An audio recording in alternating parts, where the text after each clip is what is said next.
We have talked a lot of ACC, even dropped in a little SEC throughout the program today as the college football camps get ready to open up, but it's all about the talking heads right now as we get our first glimpses into programs, especially at all levels. And one of those levels happens to be the brand new AC, which I'm getting used to. Joining us here on the Adam Gold Show, he is the host of the Patrick Johnson Show on 94.3 The Game in Greenville.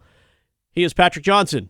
And imagine that. They name the show after you, and you get to keep works your name. out. Yeah, it absolutely works out. Let's Yes. talk about working out first of all. How long do you think it'll take you to get used to the AC as they drop the athletic from the American Conference? Right. Well, having the occasion to do a lot of American games on ESPN Plus the last several years, we kind of got, I don't want to say the memo, but we got the word in the spring that the conference was toying around with this and would prefer it to be called the American Conference. So that's kind of been in the vernacular of East Carolina fans and those of us that do cover the league the last couple of years. It makes sense to me. The American Athletic Conference seemed a little clunky, and then when you would go AAC, I mean, my dad, who's a great sports fan, was telling me the other day he typed in AAC and the ACC came up. So you can imagine what the issues were when you do a simple Google search of your favorite search engine, Paul. But I'll say this. The thing that to me, I guess, I don't know if I would find it a little baffling, and I'm sure you've seen this, but Soar the Eagle. I don't know of a conference that has a mascot. He's got guns. Well, he's certainly been hitting the gym. I mean, there's no doubt about that. But it's just odd that you have this mascot. But I guess there's a reason for it. And look, somebody got paid to do the artwork. So right. God Listen, bless hey, Eagle-y was already taken. So yeah, that's true. That's true. And soar, it's like soar. The eagle is soaring. Type of thing. Not soar that we've played a lot of football games in the East Carolina in the heat. Right. Yeah, we're not sore after. Yeah, nothing like that. Or eyesore, but I didn't say that. So. And that Eastern Carolina humidity that myself and Patrick Johnson are so used to. Although you're in the working man's city of Surf City. No, get it right, Graham. Working man's beach. Working man's beach. Sorry. Yes, apologies to all Island. Apologies to all the Wilmington natives that are listening right now that offended. Patrick Johnson, host of the Patrick Johnson Show on 94.3 The Game in Greenville. Join us on the Adam Gold Show. Let's start with this. Blake Harrell steps in as head coach after taking over midseason last year. From your perspective, what kind of tone or identity is he setting now that he's officially at the helm of the program?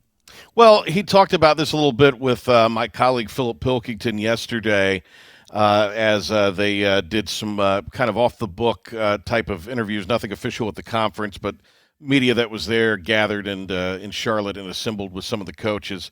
The main event was today. But to answer your question, Graham, I think Blake Harrell has talked about this, and when you get the interim job in the fashion in which he did last year, you're just kind of concentrating on winning the day, winning the week, winning the game, and he was able to do that in such a successful mode that he was able to be named the head coach, the interim tag removed. So he's talked a lot about, now putting that culture that he wants to establish on the program. Mike Houston, and it certainly didn't end very well for him, but, certainly he did a lot of things to instill cords of discipline, hard work, that sort of thing in the program, which it was sorely lacking after Scotty Montgomery's 3-year tenure.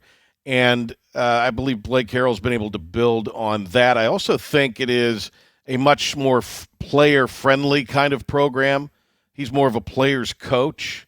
And I think the players, as we saw near the end of the season, and then as we saw in the bowl game against NC State in the Military Bowl, that win up in Annapolis, the players responded to that. 5 weeks away, Patrick Johnson, for kickoff for ECU and NC State at Carter Finley Stadium. Patrick Johnson joining us from 94.3 The Game in Greenville. And with that short amount of time, the fact that there are some question marks when it comes to this offense, how key is it going to be for Katin Houser to get off to not just only a strong start, but be able to lead this club with some confidence?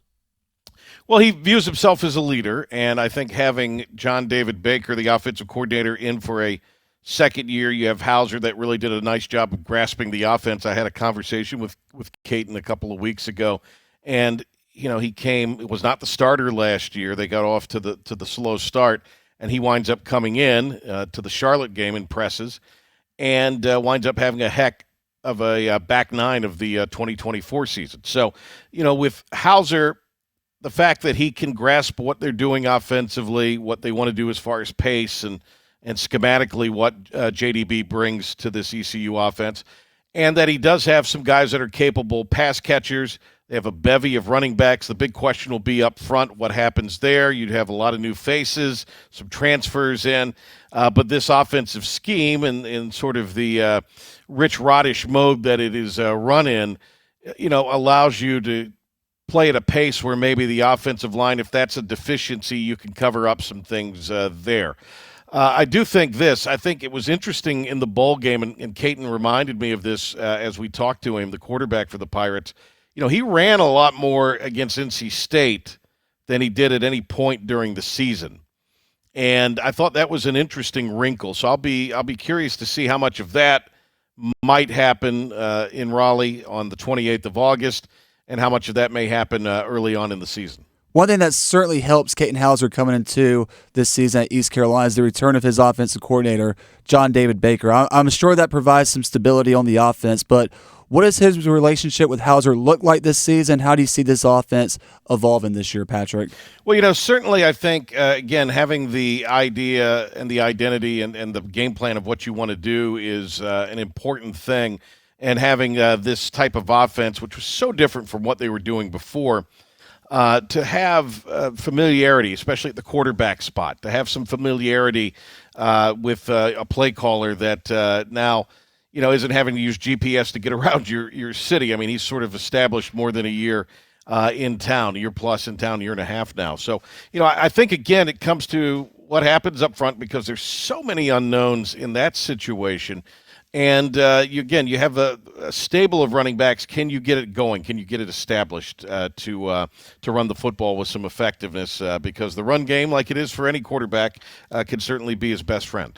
And when it comes to the AC, again, I'm trying to get used to that, Patrick. When it comes to AC, there's a lot of running involved. Memphis just got a transfer from Nevada in Brendan Lewis, who is a dual threat. Like, he ran more at Nevada. Nevada was an awful football team in college football last year, and he was kind of their only guy. But now he's at Memphis. You've got Navy, obviously, with Horvath and the second coming of whatever that second coming he might be.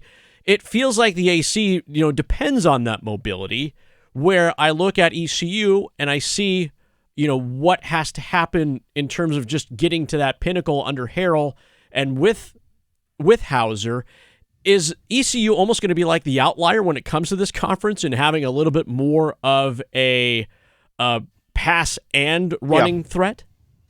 I to a degree, perhaps. Now, BYU's quarterback who left the program, Jake Retzlaff, has transferred into Tulane. So that obviously provides a dynamic for the Green Wave, who, by the way, about an hour and a half ago were picked by the media members in the American to win the league. Navy second, Memphis third. Pirates were picked seventh. And I think really that top seven, maybe eight, are the teams that you will see kind of vying for bowl games. And, I do think maybe you put UTSA in there, but certainly those top three, Navy, Tulane, and Memphis, seem to be the three that will be battling for the right to play in the championship game in the first weekend in December. But I think what the offense does do, and we saw when it got rolling last year, guys, was it does give you something a little bit different. It spreads out the opposition, and it just gives a little more in the way of your quarterback getting rid of the football. It just seemed like quarterbacks over the last year and a half of the Mike Houston era, really, to a degree with Holt Nailers at times, maybe held onto the ball a little too long. This thing is so breakneck pace that it allows you to get down the field, and it's pretty rough on defenses. Before I forget, I just want to mention that I love the decor of the mounted fish on the background for those watching on YouTube. That. You caught that yourself? Yes. Caught it from a woodworking situation there. And your well-lit makeshift studio or living room studio. Just absolutely great work by Patrick Johnson. My final question for you, Patrick Johnson, 94.3 The Game in Greenville. What does a successful first full season under Blake Harrell look like? Is this a team that should just expect to get back to a bowl game or maybe even challenge for the top of the American? I think ideally you would want to be challenging for the top of the American. I mean, that would be the ideal success. I think where they are picked, again, it's in some respects similar to last year and similar to roughly where they finished, in that sort of middle echelon. I do think they could be an upper middle kind of team in the American. Again, you got to play the games. The schedule is quite interesting, especially with NC State coming up first. And, of course, you have BYU coming on a Saturday, and then you turn around after taking on BYU in your building, and you've got Army on a Thursday. Now, you don't have to travel, but it's, one of those home Saturday, Thursday things. 4 Thursday games. In fact, the month of October is pretty much going to be all Thursday matchups. So it's a really interesting schedule from that standpoint. But I think obviously success, you want to get back to a bowl game. But, I think like a lot of what Blake Harrell's been able to do and this program's been able to do, if they are able to get a victory on the first on opening night in Raleigh, boy, that'll go a long way towards Pirate fans feeling really, really good about themselves. They might tear down the goalpost again. It'd be the third time if they did. I don't think they will, but, I thought it was interesting, Graham. I can give you a lot of grief now that you're retiring from the biz and you're just a total fan now. That's what you want to call it. I can give you grief to your guy Double D there, Dave Doeren, all his comments yesterday. It's not a rivalry. Okay, it's not a rivalry, but it's he's teed off. All right, yeah, I lied. This is my final question. I'm glad you brought that up because I don't know what head coach Dave Doeren was thinking last year when he was asked about the rivalry between NC State and East Carolina, and he said, well, I don't really consider it a rivalry when the schools are only separated by an hour and a half from each other and a highway pretty much. And then yesterday he just goes off about how not only does he not want to beat ECU, he wants to beat their you-know-what and blow them out. I'm paraphrasing a little bit. But after you hear that, as an East Carolina fan, as somebody who covers the Pirates like you do, Patrick, what's the vibe around Greenville right now after hearing those comments? All right, so I'm going to, obviously I understand what he was trying to say. The vibe part of this, to me, is it's fired up Pirate fans. They've taken it as an affront. Double D's, we're going to war. Him in Pirate Nation, as they refer to him in Pirate Nation, is not the most popular guy down there. Look, and you guys know this. I mean, this is really kind of a pressure-packed season for him in a lot of ways. I mean, that ECU loss has not sat well with some of the certainly the fan base and even the upper levels of the fan base, the donor class in Wolfpack Nation. And, familiarity breeds contempt. That's the big thing in this, and he's been around a minute. So, have they kind of topped out where they're going to be? We'll see. I don't know. Congratulations, Patrick. Graham. Great job today. You too, Paul. Well, I'm the second. You're too nice. I sit second chair today. Now you have to teach me how to fish so I can get one of those. I don't do that. I don't know. I'm not the guy to teach you on that. You told me you caught that fish behind you. Yeah, from a lumber yard. You know what? We will leave it at that. Patrick Johnson, appreciate you hanging out with us, friend. All right. Thank you, guys. Take care.